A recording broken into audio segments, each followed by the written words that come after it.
सज्जन हो, आज आपणाला हातचे सोडून पळत्याच्या पाठीमागे लागू नये अशा अर्थाचा आजचा हा आपला व्हिडिओ आहे.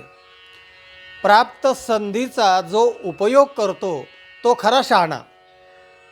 मग संधी वेळेची असेल, वस्तूची असेल, जे काय तुम्हाला प्राप्त असेल त्याचं सोनं करणं हे माणसाच्या हातामध्ये आहे.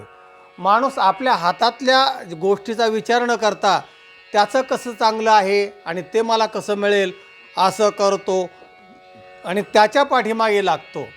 तर ते शास्त्रकाराच्या दृष्टीने थोडं गैर आहे.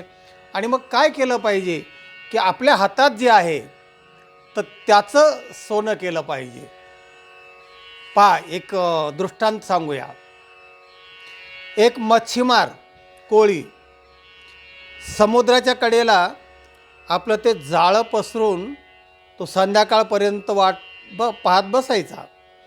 समुद्राला लाटा आल्या की लाटेसरस जे काय मासे येतील ते त्या जाळ्यात अडकायचे आणि तो तेवढेच घेऊन घरी जाऊन त्याचा उदरनिर्वाह करत असायचा. एके दिवशी काय झालं की त्या जाळ्यामध्ये मासे तर आलेच, पण त्याच्याबरोबर लहान लहान खडे असे एक मूठभर दगड पण त्याच्यामध्ये आले. मग त्याने ते मासे काढले आणि त्याला असं वाटले दगडाचा काय उपयोग आहे. मग त्याने ते दगड आपला एक दगड असा समुद्रात असा खेळसारखं फेकून दिला आणि ते माशाने जाळं घरी घेऊन गेला. त्यात एक दगड त्या जाळ्याबरोबर गेला. संध्याकाळची वेळ झाल्यावर त्या अंधारामध्ये तो जो दगड होता तो चमकायला लागला. त्याच्या पत्नीने पाहिलं, अरे म्हणले हा चमकणारा दगड हिरा तर नाही ना. मग तिने तो काढला आणि तो खरंच हिरा होता. पण तो संध्याकाळी चमकल्यामुळे तिने ते ताडलं की हा हिरा असला पाहिजे. मालकाला दाखवलं आणि तो म्हणला हिरा, अरे हे तर अमूल्य वैडूर्य हिरा दिसतोय हा तर चांगला. मग तो कपाळावर हात लावून रडायला लागला. बाई म्हणले काय झालं.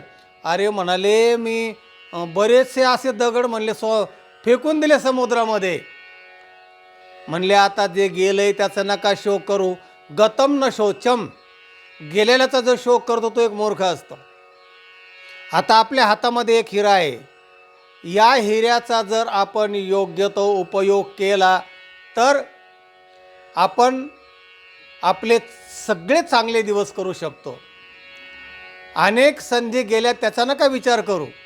जे आपल्या हातात आहे त्या संधीचा आपण सोनं करूया आणि या रत्नाचा आधार घेऊन आपलं विश्व आपण निर्माण करू शकतो.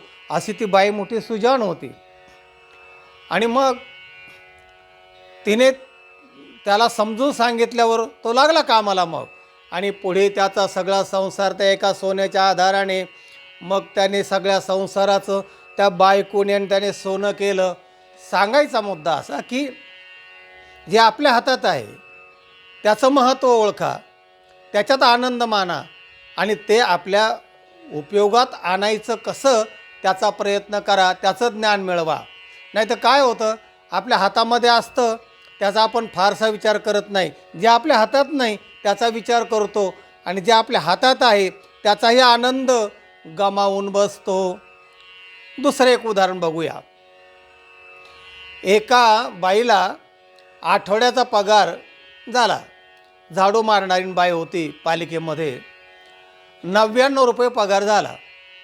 पगार झाल्यानंतर तिची जी मैत्रीण होती ती मैत्रिणीला माहिती होतं की हिचा पगार झालेला आहे. ती मुद्दाम गेली तिच्या घरी. काय गंगूबाई आज पगार झाला असेल ना. हो झाला की म्हणाले.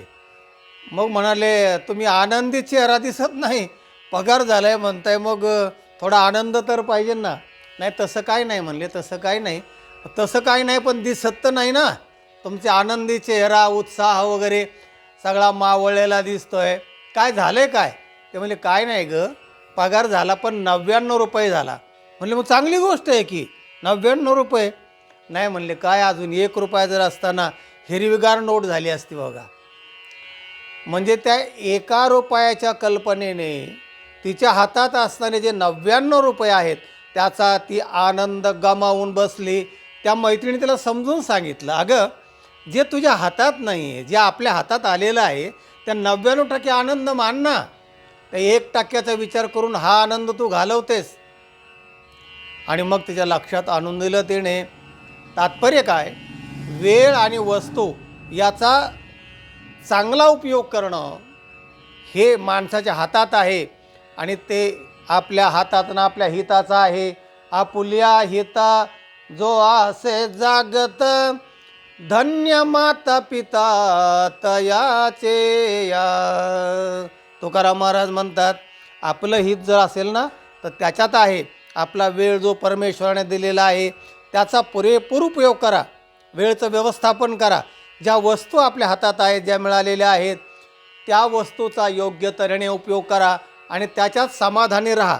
समाधानी राहा म्हणजे पुढची प्रगती करू नका असा अर्थ घेऊ नका, तर आहे त्या समाधान मानून पुढचा प्रयत्न करा, असा या व्हिडिओचा तात्पर्य अर्थ आहे. पळत्याच्या पाठीमागे लागू नका. जे आपल्या हातात आहे ना ते पहिलं नीट करा. हा व्हिडिओचा मतितार्थ आहे. हा व्हिडिओ इतरांना पाठवा, लाईक करा आणि चॅनलला सबस्क्राईब करा. रामकृष्ण हरी.